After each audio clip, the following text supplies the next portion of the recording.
Hello दोस्तों, नमस्कार। स्वागत है आपका मेरे यूट्यूब चैनल में। दोस्तों, आज हम ऐसी खबर की बात करेंगे जिसने हर तरफ हलचल मचा दी है, यानी कि जीएसटी 2.0। कह रहे हैं कि सरकार ने इसको इतना सरल बना दिया है कि बहुत सारी वस्तुओं की जो दरें हैं वो घट जाएंगी। लेकिन सवाल यह है कि यह जो सुधार है वो आम आदमी या एक व्यवसायिक या फिर सरकार की जेब पे क्या खर्चे डालेगा। इस वीडियो में हम आसानी से समझने की कोशिश करेंगे कि आखिर जीएसटी में हुआ क्या है। तो दोस्तों, सरकार ने सैकड़ों जो उपभोग वस्तुएं हैं जैसे कि उन पर जीएसटी कम कर दिया है। जैसे कि आप अगर घर में साबुन शैम्पू यूज़ करते हैं, ठीक है, तो उस पर जीएसटी कम कर दिया है। और आप जैसे कार वगैरह हैं उनके लिए अलग जीएसटी रखा है। अगर हम समझें तो जीएसटी को सिर्फ दो स्लैब 5% और 18% में रखा गया है।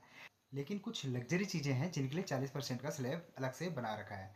लेकिन कुछ ऐसी हेल्थ वाली चीज़ें हैं जिन पे सरकार ने जीएसटी जीरो कर दिया है। जैसे कि आपका व्यक्तिगत और लाइफ इंश्योरेंस पॉलिसीज जो होती हैं उनको 0% कर दिया गया है।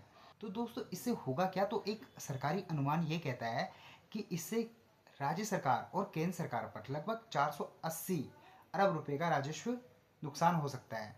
लेकिन एसबीआई के एक बड़े इकोनॉमिस्ट का ये मानना है कि देखिए अगर जीएसटी कम किया है, यानी कि कुछ ऐसी चीज़ें हैं जो आम आदमी के अफोर्ड में आ जाएंगी, यानी कि उन पे उनका रेट कम होगा तो आम आदमी भी उसको खरीदना चाहेगा। ये मान के चलिए, कोई चीज़ अगर 10 रुपये की थी तो अगर वो 5 रुपये की हो गई या 8 रुपये की हो गई तो वो मेरे अफोर्ड पे आ गई। ठीक है, पहले मैं 10 रुपये की चीज़ नहीं खरीद सकता था और अब मैं, जब वो सस्ती हुई है तो उसको मैं खरीद सकता हूँ। तो यानी कि जीएसटी कम होने से ग्राहक तो बढ़ेंगे ही। तो जो एसबीआई के इकोनॉमिस्ट हैं उनका ये कहना है कि ग्राहक बढ़ने से जो लॉस हो रहा है राज्य सरकार को या केंद्र सरकार को, वो वहाँ पे कवर हो सकता है। दोस्तों, अब देखते हैं कि जीएसटी से किस सेक्टर को कितना फ़ायदा होगा। तो सबसे पहले बात कर लेते हैं एफएमसीजी की, यानी कि रोज़मर्रा की चीज़ें जो हैं, साबुन, शैम्पू और तेल इत्यादि जो हैं, उन पर अब जो जीएसटी है वो 5% ही लगेगा। ठीक है, इससे एचयूएल या आईटीसी जैसी जो कंपनियां हैं इनको फ़ायदा होगा। ऑटो सेक्टर में भी एक रिफॉर्म देखने को मिला है कि यहाँ पर जो छोटी कारें हैं उन पे जीएसटी से घटाकर 18% कर दिया गया है। तो यहाँ पे महिंद्रा और आयसर मोटर्स जैसी जो कंपनियां हैं इनको मजबूती मिलेगी।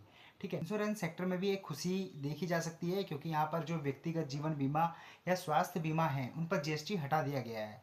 लेकिन देखिए दोस्तों, इसमें सभी को फायदा नहीं हुआ। लग्जरी सेक्टर में जो महंगी कारें हैं या धूम्रपान जैसे जो उत्पाद हैं उन पर जीएसटी 40% का स्लैब है। दोस्तों, इसके अलावा बात करें, अगर आप 2500 से ऊपर के कपड़े खरीदते हैं, ठीक है, तो उस पर जीएसटी जो लगेगा आपका वो 18% कर दिया गया है।